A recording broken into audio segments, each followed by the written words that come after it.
तो दिल्ली से करीब 150-160 किलोमीटर की दूरी पर हाथरस में एक बुलाड़ी गांव, उस गांव में रहने वाली एक 19 साल की लड़की 14 सितंबर की सुबह अपनी मां के साथ खेत पर जाती है। जब वो खेत पर थी तभी पहले एक लड़का आता है, फिर उसके पीछे 3 थे। मां थोड़ी दूरी पर थी, बेटी दूसरी तरफ थी खेत में, और वो लड़का उस लड़की को घसीटता है, उसका मुंह बंद कर देता है और फिर उसी खेत के कोने में ले जाता है। 3 लड़के वहां और आते हैं, ये चारों दोस्त थे। इसके बाद बहुत ही बेदर्दी के साथ उस लड़की के साथ वो लोग जबरदस्ती करते हैं। जबरदस्ती ही नहीं करते, बल्कि शायद एक नया ट्रेंड चल गया है कि अगर रेप करो, बलात्कार करो, तो सामने वाले को बहुत ज्यादा दर्द दो, उनको चोट पहुंचाओ। ये सारी चीजें निर्भया के बाद देखने को मिली है। मालूम नहीं ये कैसी हैवानियत वाली चलन आई है, लेकिन ये सच है। शायद इसकी एक वजह यह भी है कि उन्हें पता है कि अभी निर्भया के गुनहगारों को फांसी के लिए जिस तरह आवाज उठी, या फिर हैदराबाद में जिस डॉक्टर को लेकर जो इनकाउंटर हुआ उसके रेपिस्ट को, तो क्रिमिनल के दिमाग में या रेपिस्ट के दिमाग में कहीं ना कहीं अब ये चलता है कि अगर जिंदा छोड़ दिया और उसने नाम ले लिया तो बहुत मुमकिन है कि फांसी की भी सजा हो। तो उसका असर ये है कि अब ऐसे रेपिस्ट, ऐसे बलात्कारी अपने विक्टिम को न सिर्फ दरिंदगी करते हैं उनके साथ, बल्कि ऐसे ऐसे जख्म देते हैं कि वो जिंदा ही न बचे। यही हाथरस की इस बच्ची के साथ हुआ। 4 लड़कों ने बड़ी बेदर्दी से उसे नोचा खसोटा, एक तरह से गैंग रेप किया, और इसके बाद उसे बुरी तरह मारा। उसके सर पे वार किए, उसके पैरों को कुचला, रीढ़ की हड्डी तोड़ी, और फिर लगभग उसको ये मानकर कि अब मर चुकी है, मुर्दा है, वो चारों वहां से चले गए। लेकिन वो लड़की मरी नहीं थी, जिंदा थी। किसी तरह उसकी मां जब देखी कि बेटी है नहीं आसपास, तलाशते हुए खेत में दूसरी तरफ पहुंची और अपनी बेटी को इस हाल में देखा। उसके बाद उसने शोर मचाया। आनन फानन में उस बच्ची को वहां पहले हॉस्पिटल लोकल ले जाया गया। डॉक्टर ने देखा, डॉक्टर भी घबरा उठे। कहा गया इसे बड़े अस्पताल में ले जाना है। फिर उसे अलीगढ़ के अस्पताल में ले जाया गया जो करीब है। वहां ले जाने के बाद उसका इलाज शुरू हुआ, लेकिन बच्ची की हालत ठीक नहीं हुई। जख्म जिस्म पे हर जगह थे, पैर लगभग बेकार थे, पसली की हड्डी टूट चुकी थी। एक खबर यह आई कि उसकी जुबान भी काट दी थी, लेकिन फिर डॉक्टरों ने शायद ये कहा कि जब उसे मारा जा रहा था, कुचला जा रहा था, उसका मुंह दबाया जा रहा था, तो दांतों तले उसकी जुबान आ गई और वो जुबान कट गई। अब सच क्या है ये अभी फॉरेंसिक की जो रिपोर्ट आएगी फाइनली उससे पता चलेगा। लेकिन यह है कि हाँ, जुबान कटी। अब ये उन लोगों ने काटा था कि वो अपनी जुबान से उनका नाम ना ले सके, या उस गुत्थम गुत्थी में दांतों तले जुबान आने से कटा, ये अभी पता नहीं। तो बोल भी नहीं पाई। इस हादसे से वो इतनी सहम गई कि और दर्द इतने थे कि वो बेहोश हो गई। हॉस्पिटल ले जाया गया। इधर उसका भाई भागा भागा पुलिस स्टेशन गया। उसने बताया, मां ने बताया, बयान दिया। पुलिस ने, हाथरस पुलिस ने छेड़खानी का एक मामला दर्ज किया, अटेम्प्ट टू मर्डर का मामला दर्ज किया और एक लड़के को गिरफ्तार कर लिया। उधर लड़की हॉस्पिटल में 9 दिन बीत गए, उसे होश नहीं आया। 9वें दिन उसे होश आया। होश आते ही पुलिस वहां पहुंची, उसका बयान लिया। लड़की ने बयान दिया, कुछ इशारों में, कुछ जितना बोल सकती थी, क्योंकि जुबान भी बोलने लायक नहीं थी। जब डॉक्टरों से पुलिस को पता चला कि उस बच्ची की हालत क्या है, और इस दौरान में जो लोकल मीडिया है, मुझे लगता है कई बार ऐसी खबरें छोटी छोटी जो होती हैं, इसमें बहुत क्रेडिट जाता है लोकल मीडिया को, जो छोटे लेवल पे काम करते हैं लेकिन बड़ा काम करते हैं। उन्होंने इस खबर को उठाया, क्योंकि नेशनल मीडिया शायद इससे इतना इंटरेस्ट नहीं था। आमतौर पे जब कोई मुद्दा बन जाता है तभी उस खबर को छुआ जाता है। शुरुआत में कोई कहता है हटाओ, क्या बात है, आदत सी हो गई अब तो, रेप ही तो है, होता तो रहता है। शायद यही सोच है हम सबकी। लेकिन फिर उस लड़की की कहानी जब आई और लगा कि ये निर्भया जैसी कहानी है, वो दिल्ली की निर्भया थी, हाथरस की निर्भया है, तो लोकल मीडिया के जरिए खबर दिल्ली तक पहुंची, दिल्ली के बड़े अखबारों, चैनल तक पहुंची।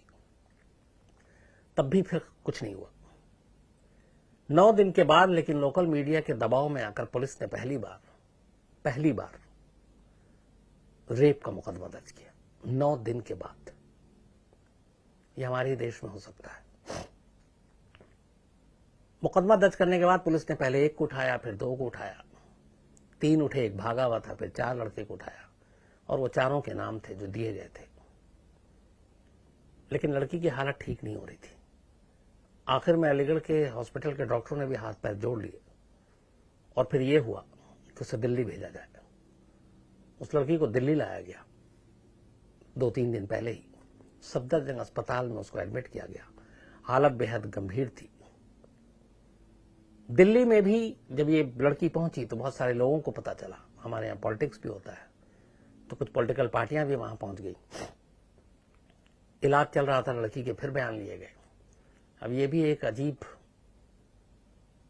गैर इंसानी हरकत कहें या क्या कहें कि एक लड़की जो वेंटिलेटर पर है तब भी उसके बयान लिए जा रहे हैं, जिसकी जुबान जख्मी, जिसकी पसली की हड्डी टूटी हुई, पैर उसके जख्मी है, फिर भी उसके बयान लिए जा रहे हैं उस हालत में और वेंटिलेटर पर। सिर्फ इतना सोचिए कि वेंटिलेटर पर एक किसी का बयान लिया जाए, उसके माने क्या होते हैं। कानूनी कार्रवाई जारी थी, लेकिन शायद दिखाने के लिए, क्योंकि 9 दिन बाद तो मामला ही दर्ज हुआ। लेकिन इन तमाम जख्मों को वो शायद सह न सकी और मंगलवार यानी कि कल ट्यूसडे को उसने दम तोड़ दिया। उसकी मौत की खबर वेंटिलेटर से उठकर बाहर आती है, धीरे धीरे नेताओं के कानों तक पहुंचती है, मीडिया के माइक तक जाती है और फिर सफदरजंग अस्पताल के बाहर लोगों का जमावड़ा हो जाता है। जैसे निर्भया में हुआ, जैसे हैदराबाद की डॉक्टर रेड्डी में हुआ, या अमूमन जैसे इस तरह के हादसों के बाद होता है हमारे। हम जागते हैं, आवाज उठाते हैं, मोमबत्ती जलाते हैं और मोमबत्ती बुझने के बाद सब कुछ भूल जाते हैं। फिर अगले हादसे का इंतजार करते हैं, अगली जगह का इंतजार करते हैं। तो वही इस केस में था। तो तमाम नेता, तमाम लोग पहुंचे, वहां हंगामा शुरू हुआ, धरना शुरू हुआ, पुलिस के खिलाफ आवाज उठनी शुरू हुई। फैमिली वाले भी धरने पे बैठ गए इंसाफ की मांग को लेकर। शिकायतें थी उनकी कि वक्त पे पुलिस ने मुकदमा दर्ज नहीं किया, वक्त पे सही इलाज नहीं मिला, शायद उनकी बच्ची बच सकती थी। पुलिस भी परेशान, क्योंकि इस तरीके से अब धरने पे बैठना फिर मतलब यह है कि मीडिया की भी नजरें, चैनल पे खबरें चलनी। पता नहीं किसका हुक्म था। पुलिस की टीम पहुंचती है, आनन फानन में धरने को हटाया जाता है। उस लड़की के माँ बाप और भाई को जबरदस्ती वहां से उठाया जाता है और रात को ही आनन फानन में उस बच्ची की लाश एम्बुलेंस में लेकर हाथरस पुलिस अपनी निगरानी में और उनके घर वालों को एक गाड़ी में बिठाकर हाथरस के लिए निकल पड़ते हैं जबरन। पर यहां तक भी ठीक है, इसके आगे जो होता है वो और भी गैर इंसानी है। हाथरस पहुंचने के बाद देर रात करीब 2 बजे का वक्त था।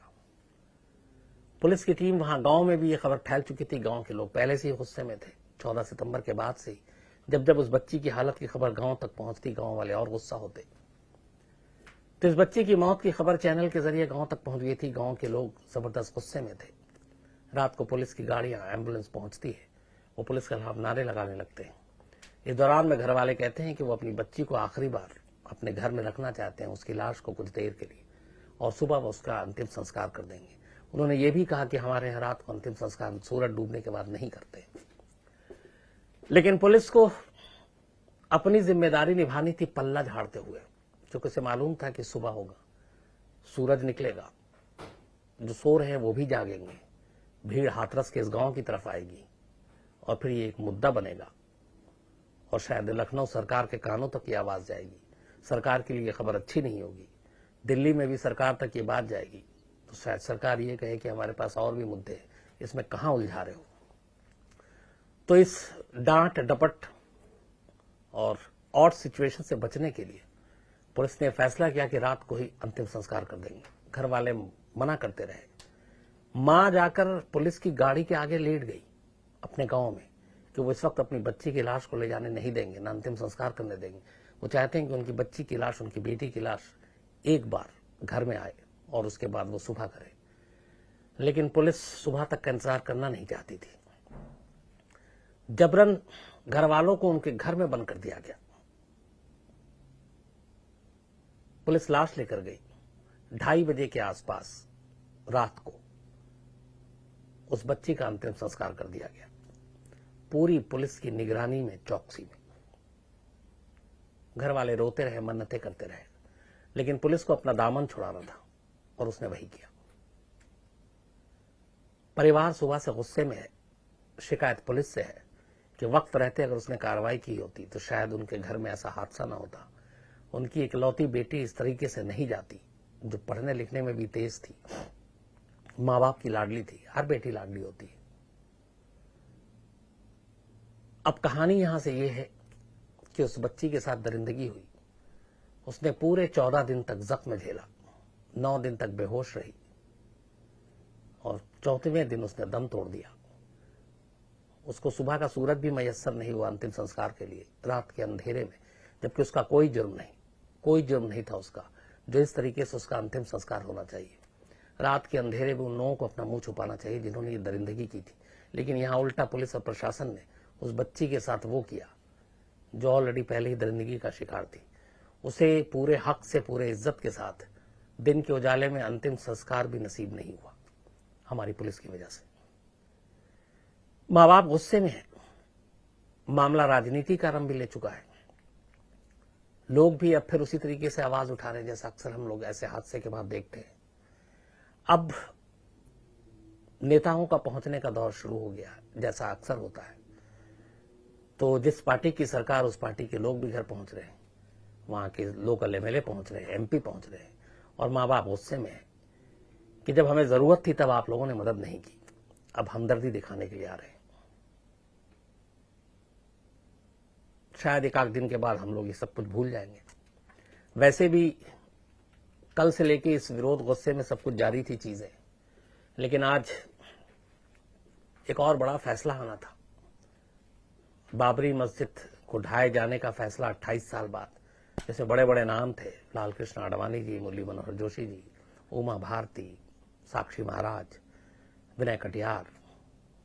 तो सुबह तक तो ठीक था। जैसे ही कोर्ट की तरफ कैमरे का रुख हुआ सारे चैनल का, 10 बजे के बाद हाथरस की तरफ से सबने आंखें फेर ली और वो खबर डूब गई। वो गुस्सा, वो गम, वो हैवानियत, उन सब ने हाशिए पे अपनी जगह ले ली। और जो दूसरी खबर जिसमें सभी को बरी कर दिया गया बाद में, वो अब चैनल पे सुर्खियां थी। इसके लिए कोई जिम्मेदार नहीं है, इसके लिए हम सब जिम्मेदार हैं, इसलिए कि हम सब अब मान कर चलते हैं कि एक इंसिडेंट है, एक इवेंट है, एक क्राइम हुआ है या एक हादसा हुआ है, ठीक है। एक आध 2 दिन 4 दिन चलो इसमें शामिल होते हैं, इस पर गुस्सा जताते हैं, पोस्ट लिखते हैं, कोई ग्रुप बनाते हैं, मोमबत्तियां जलाते हैं, परिवार के साथ खड़े होने का सारी चीजें दिखाते हैं, और फिर धीरे धीरे दिमाग से ये चीजें निकल जाएंगी, फिर अपने काम में लग जाते हैं, फिर किसी और हादसे का इंतजार करते हैं। यही निर्भया के साथ हुआ, यही हैदराबाद केस में हुआ, यही उन्नाव की उस बच्ची के साथ हुआ, अब यही हाथरस में हुआ है।